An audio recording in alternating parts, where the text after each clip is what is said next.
آج ہم اللہ تبارک و تعالیٰ کے اسماء الحسنہ میں سے 18ویں نمبر کے نام پر گفتگو کریں گے جی، جو کہ بعض کتابوں میں 17 نمبر اس کا لکھا ہوا ہے.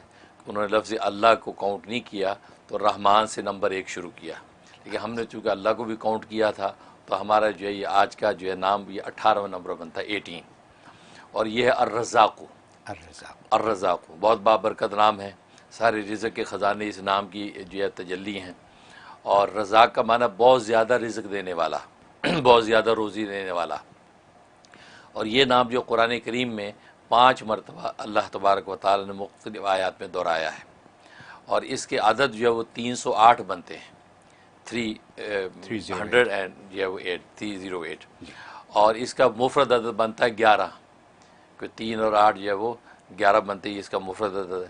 گویا کہ 11 دن کے ورد کے بعد کوئی نہ کوئی اللہ تبارک و تعالیٰ کا لطیفہ ضرور ظاہر ہونا چاہیے. سبحان اللہ. انسان جتنے بھی صدقے دل سے پڑھے گا تو 11 دن کے بعد اس کا لطیفہ کوئی نہ کوئی ظاہر ہونا چاہیے.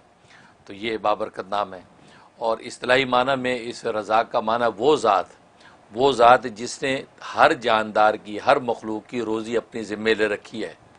نہ صرف ذمے لے رکھی ہے بلکہ ان روزیوں کو پیدا بھی کرتا ہے، اور پیدا کرنے کے بعد ان تک پہنچاتا بھی ہے مخلوق تک، بھلے وہ مخلوق کہیں بھی ہو ان تک وہ پہنچاتا ہے.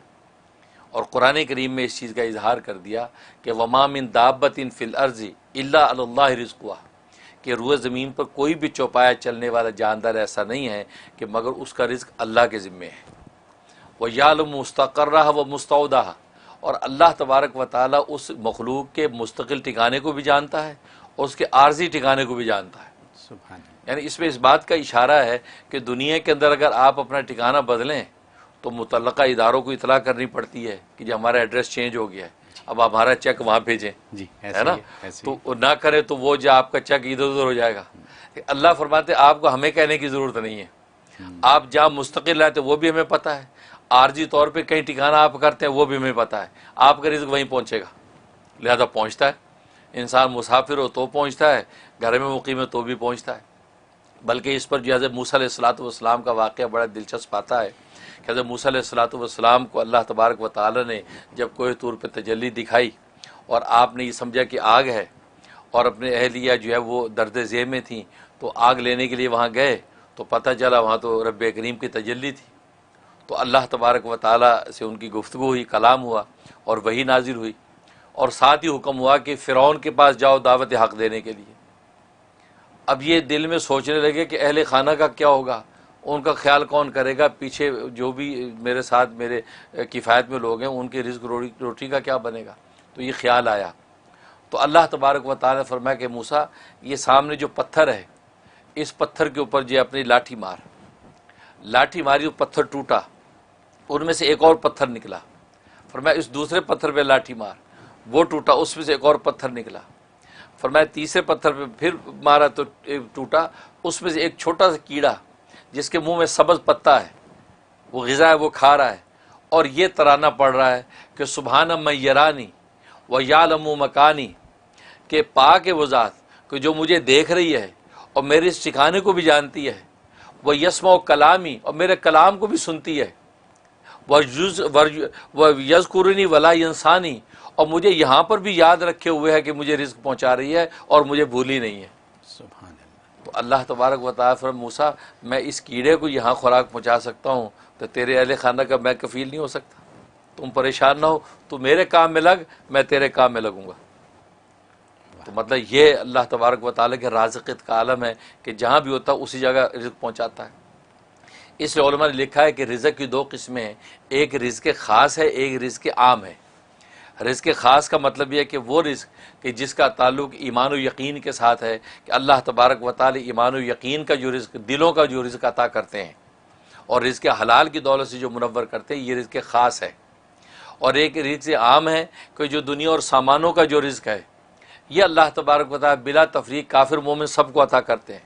لیکن رزق خاص جو ایمان و معرفت کا رزق ہے وہ صرف اللہ تبارک و تعالی مومنین کو عطا کرتے ہیں، اور اہل ایمان کو اللہ یہ توفیق دیتے ہیں کہ وہ رزق حلال کی کوشش کرتے ہیں. اور ابن قیم رحمہ اللہ تعالی نے بڑی خوبصورت بات کی کہ اصل میں رازقیت کے 2 مفہوم ہیں. رازقیت کا ایک تو مفہوم یہ ہے کہ اللہ تبارک و تعالیٰ جو ہے وہ ایک وہ رزق عطا کرتے ہیں جو انسان کی ایمانوں اور انسان کے سامانوں کا رزق ہے، اور وہ اپنے انبیاء اور اولیاء کے ذریعے سے اللہ تبارک و تعالیٰ مخلوق تک پہنچاتے ہیں۔ اسے علم و عرفان کا رزق بھی ملتا ہے، یعنی قلوب کا رزق، اور اسے انسان کے ابدان جو بدن جسم ان کا رزق حلال وہ بھی ان کے ذریعے سے مہیا ہوتا ہے، ایک یہ مطلب۔ اور دوسری قسم رزق سے مراد یہ ہے کہ وہ رزق جو رزق حلال ہے، جو بدنوں کا علم ہے، اللہ تبارک و تعالی نے بدن کی نوعیت طبی طور پہ ایسی بنائی ہے، ایسی اندر وینز اور رگیں اور ایسے سلسلے رکھے ہیں کہ وہ رزق ان کے ذریعے سے اسے اپنے متعلقہ مقام تک پہنچاتے ہیں۔ کیونکہ اگر رزق موجود ہو اور اندر کھانے کا نظام ڈسٹرب ہو جائے تو کیسے پہنچے گا؟ تو فرمایا کہ انسان جب کھاتا ہے تو وہ نالیاں اللہ نے ایسی بنا رکھی ہیں کہ ہر چیز اپنے اپنے مقام پہ جا رہی ہے، پانی اپنے مقام پہ جا رہا ہے، غذا اپنے مقام پہ جا رہی ہے، ہر چیز اپنے اپنے مقام پہ ٹھہر رہی ہے۔ اور پھر کھانے کے بعد انسان اگر الٹا ہو جائے تو وہ کھانا باہر پلٹتا نہیں ہے، یعنی ایسا نظام رکھا، کھانا گیا اب وہ پلٹ کے باہر نہیں آتا۔ فرمایا یہ جو دوسرا رزق کا مفہوم ہے کہ اللہ نہ صرف کھلا دیتا ہے بلکہ کھلانے کے بعد وہ اس کو اپنے اپنے مقام پر پہنچا دیتا ہے اور اس کے اچھے اور نیک اثرات ظاہر کرتا ہے۔ یہ اللہ تبارک و تعالیٰ کی رازقیت ہے جو کسی دوسری ذات کو حاصل نہیں ہے۔ اس لیے اللہ تبارک و تعالیٰ رزاق ہے، یعنی بہت زیادہ روزی دینے والا، مطلب نہ صرف روزی دینا بلکہ روزیوں کو پیدا بھی کرتا ہے اور اپنے اپنے مقام پر ہر ایک کو اس کی روزی پہنچا بھی دیتا ہے۔ یہ رازق ہے۔ اور جہاں تک اس کے فضائل و فوائد کا تعلق ہے تو ایک اس کا فائدہ یہ ہے کہ اگر کوئی شخص چاہتا ہے کہ مشکلات اور باریک بین چیزیں، خاص طور طالب علم، پروفیسر اور اسی طریقے سے لیکچرر، پڑھنے پڑھانے والا آدمی چاہتا ہے کہ باریک بینی مجھے حاصل ہو جائے، تو صبح اٹھتے ہی نہار منہ، ابھی اسے کلی نہیں کی، منہ نہیں دھویا، اٹھتے ہی 20 دفعہ یا رزاقو کا ورد کر لیا کرے۔ 20 دفعہ سے بیٹھے بیٹھے یا رزاقو یا رزاقو یا رزاقو، بس اس کے بعد اپنے کام میں لگے۔ فرمایا اللہ تبارک و تعالیٰ اس کو ذہن کو ایسا کشادہ اور تیز کر دیں گے کہ باریک سی باریک بات بھی سنتے جھٹ اس کے نتیجے کو پہنچ جائے گا، ایسا ذہن کھول دیتے ہیں۔ یہ اس میں فائدہ۔ اور دوسرا فائدہ یہ ہے کہ اگر کوئی چاہتا ہے کہ گھر کے اندر رزق کی فراوانی ہو جائے اور گھر سے بیماریاں اور آفتیں نکل جائیں اور گھر جناب جنت نظیر بن جائے، تو فرمایا کہ وہ شخص روزانہ صبح کی نماز پڑھنے کے بعد، فجر کی نماز کے بعد اپنے گھر کے چاروں کونوں میں 10 مرتبہ یا رضا کو پھونک دیا کرے، اور اس کونے سے شروع کرے جو کونا جو قبلے کی طرف سیدھی طرف ہے۔ اگر قبلہ ادھر ہے تو سیدھی طرف کا کونا وہ ہے، تو سب سے پہلے اس کونے پہ کھڑا ہو کے یا رضا کو 10 دفعہ پڑھ کے 3 دفعہ پھونک دیا، پھر الٹی طرف آ جائے، پھر 10 دفعہ پڑھ کے، اس کے بعد یہ پیچھے کی طرف آ جائے 10 دفعہ پھونک، پھر اس طرف، تو گویا کہ چاروں کونوں پہ 10 دفعہ پھونک دیا کرے تو گھر میں رزق کی فراوانی ہو جائے گی، غیب سے رزق آئے گا اور کوئی بیماری گھر میں نہیں ٹھہرے گی۔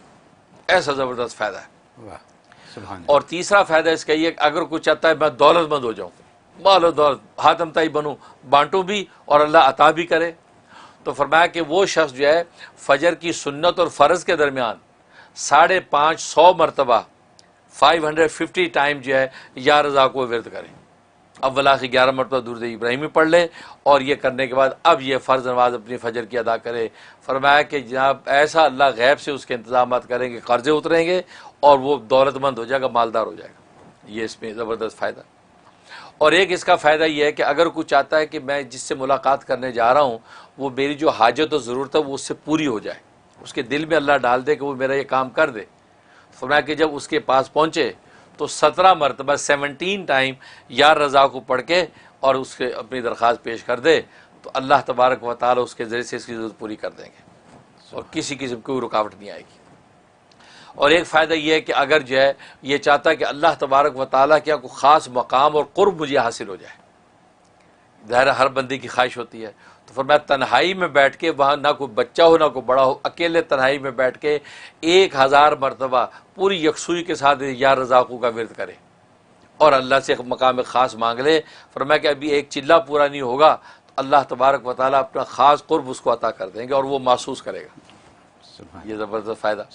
اور ایک فائدہ یہ ہے کہ اگر کوئی قیدی ہے، قید میں ہے بے گناہ، تو قیدی کو چھڑانا چاہتا ہے، یا کوئی مریض ہے بیچارہ وہ مرض سے چھٹکارا چاہتا ہے، تو فرمایا کہ 125 مرتبہ پڑھ کے آپ اس قیدی کے لیے دعا کریں اول آخر 11 مرتبہ درود شریف، یا جو مریض ہے اور اس مریض کے لیے 125 مرتبہ پڑھ کے آپ جو اس کی صحت کی دعا کریں، اللہ تبارک و تعالیٰ یہ 3 ہفتے کے اندر ہی انشاءاللہ اس قیدی کو رہا کر دیں گے اور اس مریض کو شفا دے دیں گے۔ یہ زبردست کے فائدے حضرت ماشاءاللہ۔ اور جہاں تک خواب میں تعبیر کا تعلق ہے، اور میں خواب میں اگر یہ دیکھا، اس کا مطلب ہے اللہ تبارک و تعالی اس کو اپنا قرب خاص عطا کریں گے اور دین دنیا کے جو ہے رزق اور دولتیں اس کے لیے آسان کر دیں گے۔ لہٰذا یہ صدقات کا اہتمام کرے، مالی صدقہ غریبوں میں بانٹنا شروع کر دے، اللہ مقام خاص بھی دیں گے اور رزق کی فراوانی کر دیں گے۔ یہ تعبیر۔ سبحان اللہ۔ حضرت یہ جو رزق کی جو آپ نے آج تعریف بیان کر دی ہے، رزق خاص، رزق